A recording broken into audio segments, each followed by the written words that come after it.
কি হবে? হ্যাঁ, কোন চালু থাকা সামাজিক প্রকল্প বন্ধ হচ্ছে না।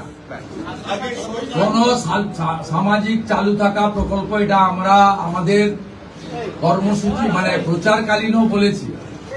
কোন চালু থাকা সামাজিক প্রকল্প সে 30 বছর আগের হতে পারে, 10 বছর আগের হতে পারে, কোন সামাজিক প্রকল্প আমরা বন্ধ করছি না। আমরা পেপারলেস অফিসও করব, আমরা সমস্ত পোর্টালগুলোকে আপডেটও করব এবং সমস্ত বেনিফিশিয়ারি ডিবিটির মাধ্যমে, যেটা নরেন্দ্র মোদীজির নেতৃত্বে দেশের সরকার করেছে, ডাইরেক্ট বেনিফিট ট্রান্সফারের মাধ্যমে হবে এবং সবটাই স্বচ্ছতার সঙ্গে হবে।